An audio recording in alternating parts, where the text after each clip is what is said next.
नमस्कार, मैं हूं इरशाद अली और आप देख रहे हैं हॉर्नबिल टीवी का हमर छत्तीसगढ़ बुलेटिन। 12वें अंतर्राष्ट्रीय योग दिवस पर मुख्यमंत्री विष्णुदेव साय ने अंबिकापुर के पीजी कॉलेज मैदान में आयोजित राज्य स्तरीय कार्यक्रम में हजारों लोगों के साथ सामूहिक योगाभ्यास किया। उन्होंने प्रदेशवासियों को शुभकामनाएं देते हुए कहा कि योग भारत की अमूल्य धरोहर है जो शरीर, मन और आत्मा में संतुलन स्थापित करता है। मुख्यमंत्री ने स्वस्थ आयु के लिए योग थीम को वर्तमान समय की आवश्यकता बताते हुए कहा कि बदलती जीवन शैली और तनाव के बीच योग सबसे सरल और प्रभावी उपाय है। उन्होंने कहा कि योग को दैनिक जीवन का हिस्सा बनाकर ही स्वस्थ समाज का निर्माण संभव है।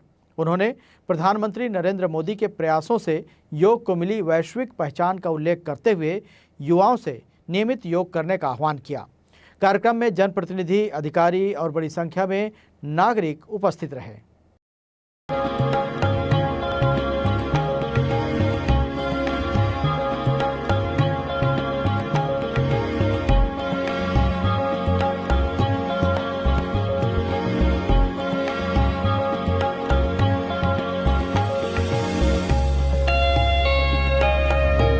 योग को बढ़ावा देने के लिए हमारी सरकार ने एक महत्वपूर्ण निर्णय लिया। प्रयास है कि योग केवल एक दिन का कार्यक्रम न रहे बल्कि हर घर की दिनचर्या बने।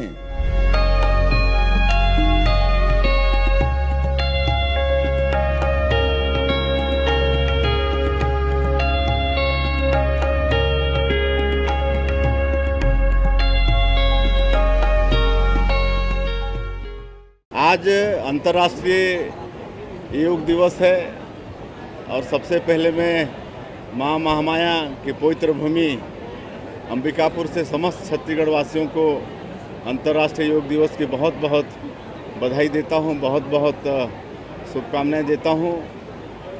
आज योग को जो हमारे देश की एक पुरानी विधा है, हजारों साल से ये यहाँ पर चल रहा है। हमारे ऋषि मुनियों ने इसे शुरू किया है, जिसको विश्व विख्यात करने का काम हमारे देश के यशस्वी प्रधानमंत्री श्री नरेंद्र मोदी जी ने किया है।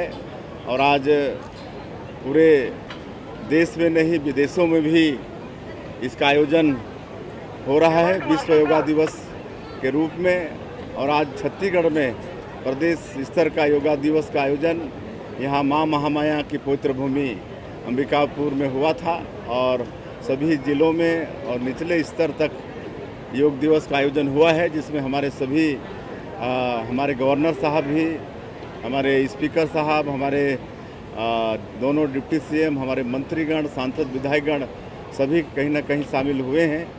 और हम सबसे इस अवसर पर पूरे प्रदेशवासियों से आग्रह करना चाहेंगे कि योगा को अपने जीवन में, दिनचर्या में उसको शामिल करें। एक स्वस्थ शरीर, स्वस्थ मन और स्वस्थ समाज और स्वस्थ छत्तीसगढ़ के लिए बहुत आवश्यक है। 12वें अंतर्राष्ट्रीय योग दिवस पर उप मुख्यमंत्री अरुण साव दुर्ग के खालसा पब्लिक स्कूल में आयोजित योगाभ्यास कार्यक्रम में शामिल हुए। उनके मुख्य आतिथ्य में आयोजित कार्यक्रम में जनप्रतिनिधि, अधिकारी, विद्यार्थी और नागरिकों ने सामूहिक योग किया। अरुण साव ने yoga for healthy ageing theme पर जोर देते हुए कहा कि अच्छे शारीरिक और मानसिक स्वास्थ्य के लिए रोज योग जरूरी है। उन्होंने सभी को योग को दिनचर्या में शामिल करने की अपील की। योग प्रशिक्षकों ने विभिन्न प्राणायाम और आसनों का अभ्यास कराया। कार्यक्रम का समापन ओम उच्चारण और शांति पाठ के साथ हुआ। आज 12वां अंतर्राष्ट्रीय योग दिवस है। राज्य सरकार ने सभी जिला मुख्यालयों में जिला स्तरीय योग दिवस का आयोजन किया हुआ है। 21 जून 2015 से यह प्रारंभ हुआ अंतर्राष्ट्रीय योग दिवस। प्रधानमंत्री माननीय नरेंद्र मोदी जी के नेतृत्व में भारत के अध्यात्म शक्ति का जागरण पूरी दुनिया के लिए हुआ है।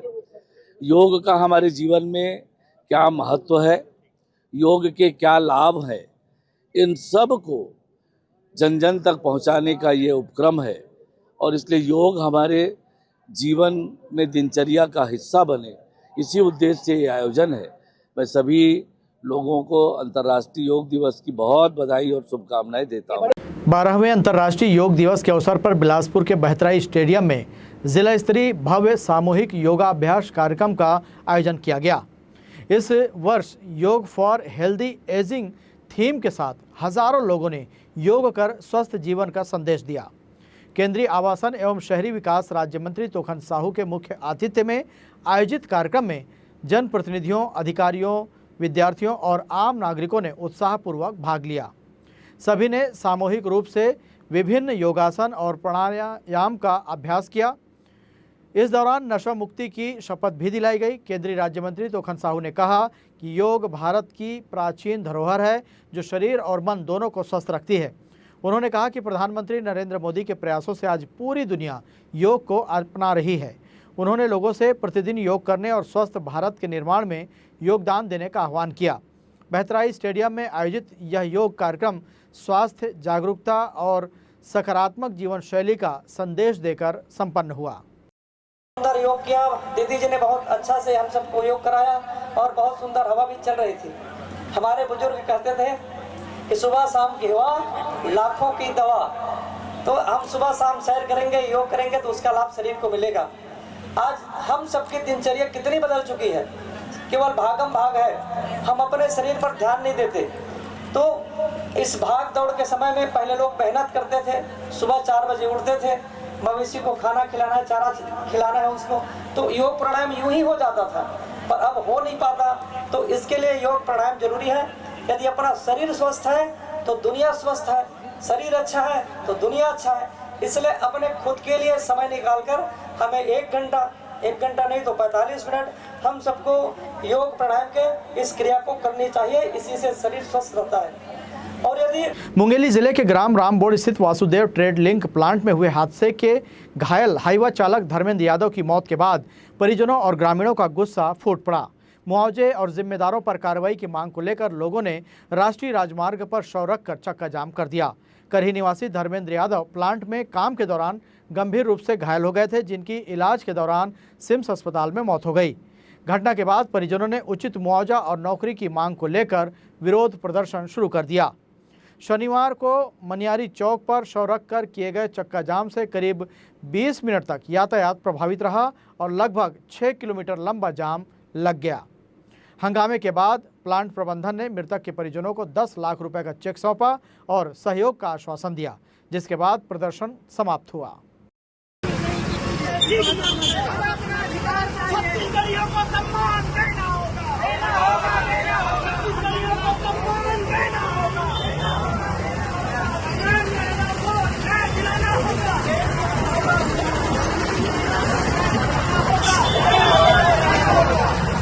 रायगढ़ जिले में मादक पदार्थों की तस्करी के खिलाफ चलाए जा रहे ऑपरेशन आघात के तहत पुलिस को बड़ी सफलता मिली है। 52 किलो गांजा तस्करी मामले में पुलिस ने एंड टू एंड कार्रवाई करते हुए मुख्य सप्लायर महिला को ओडिशा से गिरफ्तार किया है। यह कार्रवाई अप्रैल माह में पकड़े गए 3 अंतर्राज्यीय तस्करों से मिले सुराग के आधार पर की गई। पुलिस जांच में सामने आया कि आरोपिया सुभद्रा उर्फ मामी मलिक ने संबलपुर रेलवे स्टेशन के पास आरोपियों को गांजा उपलब्ध कराया था, जिसे मध्य प्रदेश के बीना पहुंचाना था। तकनीकी जांच और स्थानीय पुलिस की मदद से कंधमाल जिले में दबिश देकर उसे गिरफ्तार किया गया। इससे पहले 22 अप्रैल को खरसिया क्षेत्र में 3 आरोपियों से 52 किलो गांजा जब्त किया गया था, जिसकी कीमत करीब 25 लाख रुपए आंकी गई थी। पुलिस अब पूरे नेटवर्क की जांच में जुटी हुई है। आदरणीय वरिष्ठ पुलिस अधीक्षक महोदय श्री शशि मोहन सिंह साहब के पदस्थापना के बाद से ही रायगढ़ जिले में ऑपरेशन आघात चलाया जा रहा है, जिसके तहत नशीले वस्तुएं और मादक पदार्थों की पर लगातार कार्रवाई की जा रही है। इसी क्रम में चौकी खरसिया के द्वारा पिछले दिनों रेलवे स्टेशन में 52 किलो गांजा 3 अलग अलग आरोपियों से पकड़ा गया था। तीनों आरोपी उड़ीसा के कंधमाल जिले के रहने वाले थे। उन्होंने पूछताछ पर बताया था कि कंधमाल की ही रहने वाली मामी और सुभद्रा मलिक ने उन्हें ये गांजा दिया था और मध्य प्रदेश के बीना तक पहुंचाने के लिए बोला गया था। उनके कहे अनुसार वो ये माल लेकर जा रहे थे। उनके द्वारा बताए गए हाल हुलिया नंबर आदि पर टेक्निकल रूप से विवेचना करते हुए मामी उर्फ सुभद्रा मलिक को कंधमाल में स्थानीय पुलिस के मदद से रेड कर पकड़ा गया है। उम्मीद है उनसे पूछताछ पर और कई प्रकरणों के बारे में जानकारी मिलेगी। कोरिया जिले में नौगई हाई प्रोफाइल हत्याकांड के आरोपियों के खिलाफ पुलिस की सख्त कार्रवाई जारी है। आत्मसमर्पण करने वाले 4 आरोपियों का पुलिस ने पटना थाना क्षेत्र के मुख्य मार्ग से आदर्श चौक तक जुलूस निकाला।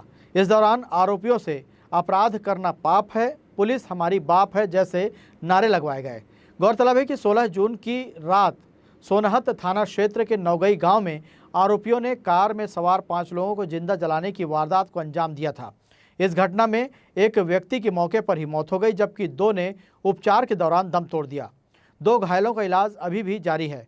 मामले में अब तक 8 नामजद आरोपियों को गिरफ्तार किया जा चुका है। 4 आरोपियों ने मनेंद्रगढ़ सिटी कोतवाली में आत्मसमर्पण किया था, जबकि एक आरोपी अभी भी फरार है।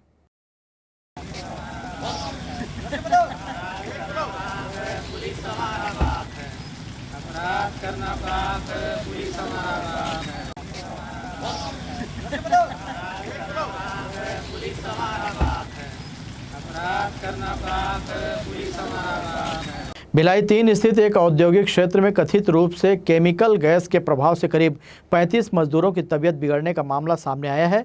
जानकारी के अनुसार शिवालिक कंपनी में कार्यरत मजदूरों को देर रात आंखों और चेहरे पर जलन की शिकायत हुई, जिसके बाद उन्हें उपचार के लिए सुपेला स्थित लाल बहादुर शास्त्री अस्पताल ले जाया गया।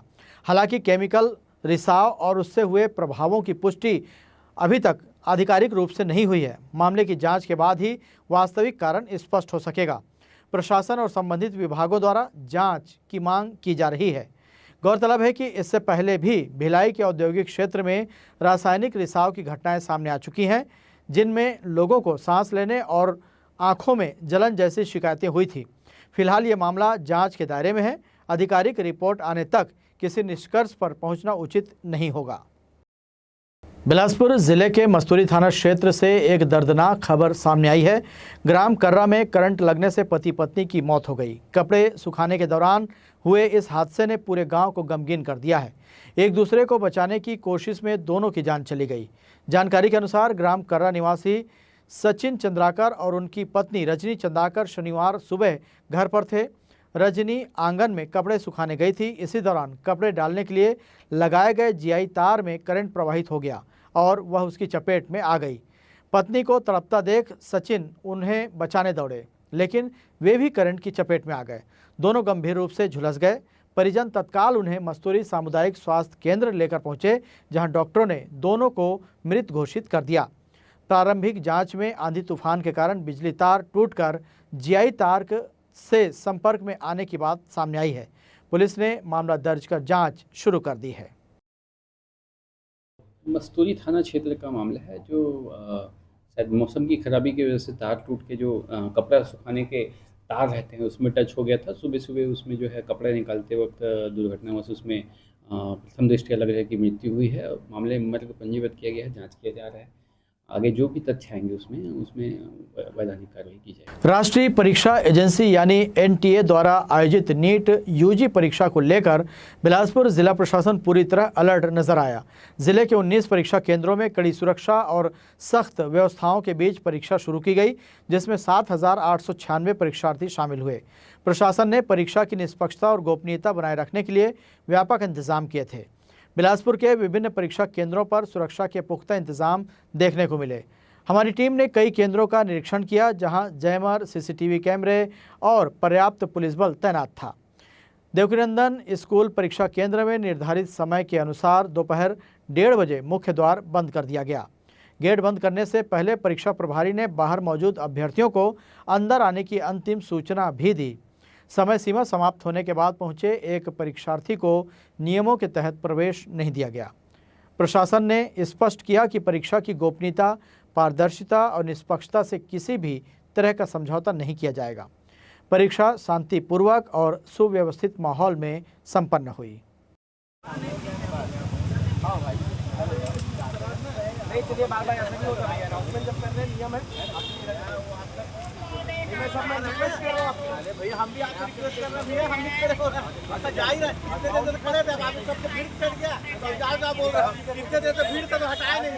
बिलासपुर के गुरु नानक चौक स्थित आकृति अकादमी में शनिवार और रविवार को 2 दिवसीय फैशन डिजाइनिंग प्रदर्शनी का आयोजन किया गया। इस प्रदर्शनी में वर्तमान और पूर्व विद्यार्थियों ने अपने हुनर और रचनात्मकता का शानदार प्रदर्शन किया। Fashion designing, jewellery designing, textile designing और अन्य रचनात्मक कार्यों को प्रदर्शित किया गया। जिसे देखने बड़ी संख्या में शहरवासी पहुंचे। आकृति एकेडमी के डायरेक्टर रोमी लूथरा ने बताया कि यह आयोजन हर साल किया जाता है। इसका उद्देश्य विद्यार्थियों द्वारा साल भर में सीखे गए कौशल और उनके कार्यों को आम लोगों तक पहुंचाना है। प्रदर्शनी में करीब 50 विद्यार्थियों ने अपने डिजाइन और उत्पाद प्रस्तुत किए। यहाँ आने वाले लोग न केवल इन डिजाइनों को देख रहे हैं, बल्कि कई लोग विद्यार्थियों को सीधे ऑर्डर भी दे रहे हैं। उन्होंने बताया कि फैशन डिजाइनिंग केवल एक सामान्य कोर्स नहीं, बल्कि एक स्किल डेवलपमेंट आधारित शिक्षा है, जो युवाओं को आत्मनिर्भर बनाने का अवसर देती है। एकेडमी का प्रयास है कि यहाँ से निकलने वाले विद्यार्थी नौकरी तलाशने वाले नहीं, बल्कि रोजगार देने वाले बने और आगे चलकर अपना खुद का व्यवसाय स्थापित करें। जो साल भर यहाँ पर स्टूडेंट्स सीखते हैं फैशन डिज़ाइनिंग के, इंटीरियर के और ग्राफिक, टैली, कंप्यूटर्स के, तो इनकी लर्निंग में क्या आउटकम है, इन्होंने फ्यूचर में क्या काम करना है, तो मेन ये इनके काम की प्रदर्शनी होती है ताकि शहर के लोग इनका काम देख सकें और इसी के ज़रिए उनकी प्लेसमेंट्स वगैरह कर पाते हैं कि शहर के आर्किटेक्ट, इंटीरियर डिज़ाइनर और जो बुटीक ओनर्स हैं वो यहाँ विज़िट करते हैं। एंड एक तरह का वो कैंपस सिलेक्शन मान लीजिए आप। At present we have 50 students, तो ऑलमोस्ट सभी स्टूडेंट्स हैं और कलेक्टिव वे में अपने प्रोजेक्ट्स बना के यहाँ पर उन्होंने प्रेजेंट किया है। और एक तरह की 2 दिन के लिए एक इनका बिजनेस ग्रुप है। फैशन के स्टूडेंट्स जो भी प्रोडक्ट बनाते हैं, ऑर्डर भी लेते हैं ये, और आगे फ्यूचर में इनको क्लाइंट हैंडलिंग कैसे करना है ये भी चीज़ें इनके थ्रू सीखते हैं। हमारा एक ओवरसाइज ब्रांड है, एक उन कंपनी से टाई अप हुआ है, वो इसी प्रदर्शनी के ज़रिए हुआ है। हम उस कंपनी के 5-6 डिज़ाइंस हैं, सैम्पल फाइनल हुआ और हर सैम्पल के हमने 100 टी शर्ट्स बना के दी, 100 T shirts for each design, और उसके सैम्पल्स आज वहाँ प्लेस भी हुए हैं। उनके कवर बैग्स भी जो होते हैं वो हमारे स्टूडेंट्स बना रहे हैं। तो उससे पढ़ाई नहीं, पढ़ाई के साथ में वो लोग को कंपनी के ऑर्डर्स पे कैसे काम करना है वो वर्किंग भी स्टूडेंट्स कर रहे हैं आज। देखिए ये एग्जीबिशन 2 दिन की है। सैटरडे के दिन नॉर्मली फ़्लो थोड़ा कम रहता है, बट संडे हर साल का वो फ़्लो ऐसा रहता है कि हमें भी संभालना थोड़ा मुश्किल होता है। तो टुडे एटलीस्ट हम 100 कैंडिडेट लोगों को एक्सपेक्ट कर रहे हैं। काफ़ी लोग आ चुके हैं और अभी स्टिल इवनिंग 8 o'clock तक है। तो पेरेंट्स, उनके फ्रेंड्स बच्चों के और दूसरे इंस्टीट्यूट से पढ़े हुए कुछ स्टूडेंट्स भी विज़िट करते हैं। उनको भी लगता है कि क्या हम स्टडी कर रहे हैं और इसमें क्या डिफरेंस है, क्या नया है।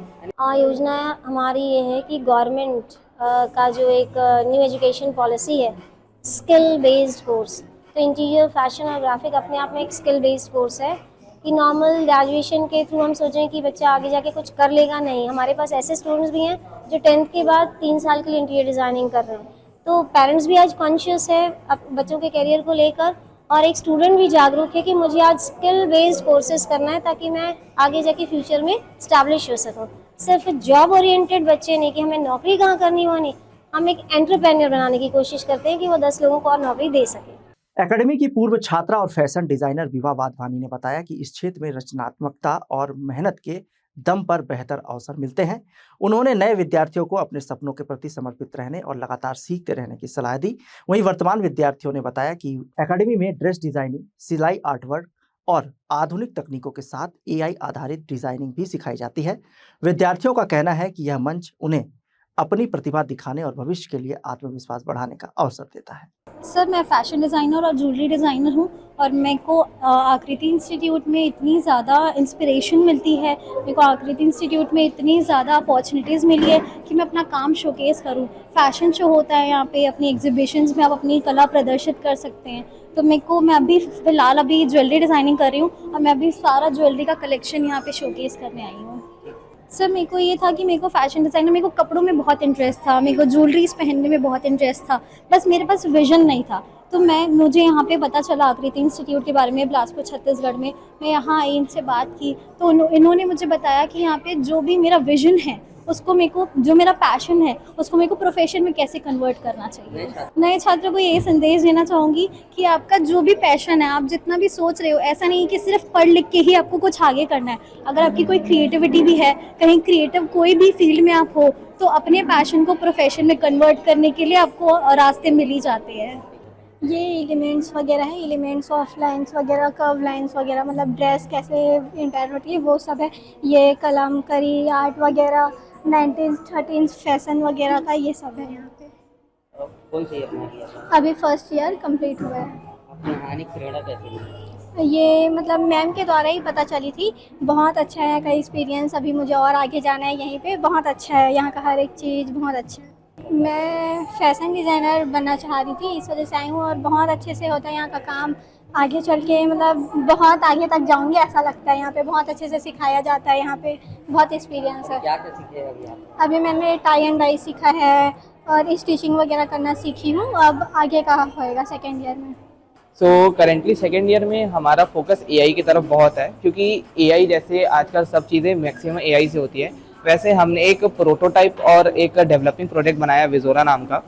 सो बेसिकली उसके अंदर क्या होता है, वो डिज़ाइनर्स, आर्किटेक्ट्स, और वो बहुत हेल्पफुल होता है उनके लिए। And with the help of AI, अभी जो प्रोजेक्ट को मेरे को पहले 15 डेज या 1 मंथ लगता था कंप्लीट करने में, with the help of AI मैं उसको 4 दिन के अंदर कंप्लीट कर सकता हूँ। और मैं बहुत ज़्यादा धन्यवाद करना चाहूँगा आकृति इंस्टीट्यूट का कि उन्होंने हमको ये मौका दिया एआई सीखने का, and also our teacher Anupam sir. या सो बेसिकली ये एग्जीबिशन में आपको मॉडल्स दिखेंगे, आपको एआई के बारे में नॉलेज मिलेगी, फैशन के बारे में मिलेगा, एंड कंप्लीट पैकेज है ये।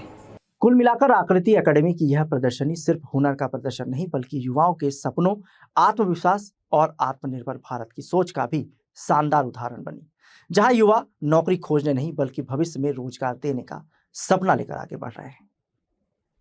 स्कूल एवं कॉलेजों में अध्ययनरत छात्राओं को साइबर अपराधों से सुरक्षित रखने के उद्देश्य से साइबर सेल की टीम द्वारा समग्र समाधान शिविर कार्यक्रम आयोजित किया जाएगा। इस विशेष अभियान के तहत विभिन्न शिक्षण संस्थानों में पहुंचकर छात्राओं को मोबाइल फ़ोन के सुरक्षित उपयोग, ऑनलाइन वेबसाइटों पर होने वाली धोखाधड़ी, फर्जी call, phishing link, social media ठगी तथा अन्य साइबर अपराधों के संबंध में विस्तार से जानकारी दी जाएगी। छात्राओं को विशेषज्ञ बताएंगे कि किस प्रकार साइबर अपराधी नई नई तकनीकों का उपयोग कर लोगों को अपने जाल में फंसाते हैं। साथ ही संदिग्ध कॉल, अनजान लिंक, ओटीपी साझा करने के खतरे और डिजिटल सुरक्षा के उपायों के बारे में भी जागरूक किया जाएगा। समग्र समाधान शिविर का उद्देश्य छात्राओं में साइबर सुरक्षा के प्रति जागरूकता बढ़ाना तथा उन्हें डिजिटल दुनिया में सुरक्षित रहने के लिए आवश्यक जानकारी उपलब्ध कराना है। संवाद से समाधान हमारा कार्यक्रम लगातार चल रहा है, जिसमें हम जो है मोहल्लों में और अलग अलग कॉलोनीज़ में जाकर के लोगों को जागरूक कर रहे हैं। इसमें विशेष रूप से जो बड़े बच्चे हैं स्कूलों में, जो हाई सेकेंडरी स्कूल के बच्चे जो कि मोबाइल अब्यूज़ करते हैं, और साथ ही साथ कॉलेज के बच्चे जो कि मोबाइल फ्रेंडली हैं, ऑनलाइन बैंकिंग यूज़ करते हैं, उन सभी को हमें सतर्क करने की आवश्यकता है, होने वाले अपराधों से जागरूक करने की आवश्यकता है। इसके लिए हम उन स्कूलों कॉलेजेस में जाकर कैंपेन करेंगे।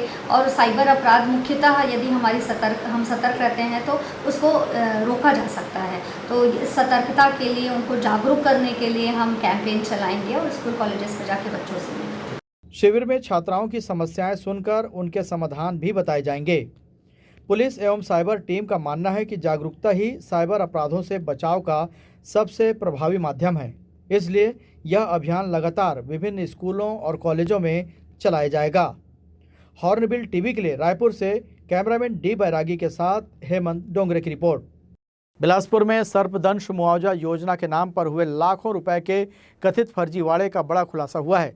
जांच में सामने आया है कि सांप के काटने से मौत बताकर शासन से लगभग 60 लाख रुपए का मुआवजा हासिल किया गया, जबकि कई मामलों में मौत की असली वजह कुछ और थी।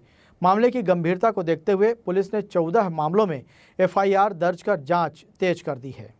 बिलासपुर पुलिस के अनुसार जांच में कुल 17 मामले संदिग्ध पाए गए थे, जिनमें से 14 मामलों में अपराध दर्ज किया गया है। इनमें सरकंडा, कोनी, सिविल लाइन, तोरवा और सिटी कोतवाली थाना क्षेत्र के प्रकरण शामिल हैं। पुलिस का कहना है कि कई मामलों में बीमारी, जहर सेवन या अन्य कारणों से हुई मौतों को सर्पदंश से हुई मौत बताकर मुआवजा लिया गया। जांच में यह भी सामने आया है कि कथित रूप से फर्जी दस्तावेज तैयार किए गए, मेडिकल रिकॉर्ड में हेरफेर की गई और मौत के कारणों को बदलकर सरकारी राशि प्राप्त की गई। इस पूरे मामले में आवेदकों के साथ कुछ डॉक्टरों, वकीलों और परिजनों की मिलीभगत होने की आशंका जताई जा रही है। बिलासपुर के अतिरिक्त पुलिस अधीक्षक पंकज पटेल ने बताया कि मामले की गहन जांच जारी है और कई लोगों से पूछताछ की जा रही है। पुलिस इस पूरे मामले को संगठित धोखाधड़ी और सरकारी धन के दुरुपयोग के रूप में देख रही है। जांच का दायरा लगातार बढ़ाया जा रहा है और आने वाले दिनों में कई और बड़े खुलासे, नई एफआईआर और गिरफ्तारियां हो सकती हैं। हाँ, ये सर्पदंश का फर्जी मामला बना के जो शासन से मुआवजा राशि की धोखाधड़ी की गई है, ऐसे मामले में सभी थानों में सरगंडा में 5, सिविल लाइन में 3, कोनी में 3, तोरवा में 2 और कोतवाली में एक टोटल 14 मामले पंजीबद्ध किए गए हैं। और उसमें संदेहियों से और जो प्रार्थी है उन दोनों पक्षों से पूछताछ की जा रही है। शीघ्र ही उसमें आरोपियों की गिरफ्तारी की जाएगी। ये सारे मामले लगभग 1 से 2 साल पुराने मामले हैं और उसमें जांच के पश्चात एफआईआर हुआ है। सभी से भी पूछताछ की जा रही है और शीघ्र गिरफ्तार करके आपको सूचना दी जाएगी। फिलहाल सर्पदंश मुआवजा योजना में हुए इस कथित फर्जीवाड़े ने कई गंभीर सवाल खड़े कर दिए हैं। अब सभी की नज़र पुलिस जांच पर टिकी है। जांच पूरी होने के बाद ही यह साफ हो सकेगा कि इस पूरे खेल में और कौन कौन लोग शामिल थे। हॉर्नबिल टीवी के लिए कैमरामैन सूरज पुरेना के साथ भारतेंदु कौशिक की रिपोर्ट। आज के बुलेटिन में बस इतना ही। इरशाद को दीजिए इजाज़त। देखते रहिए हॉर्नबिल टीवी।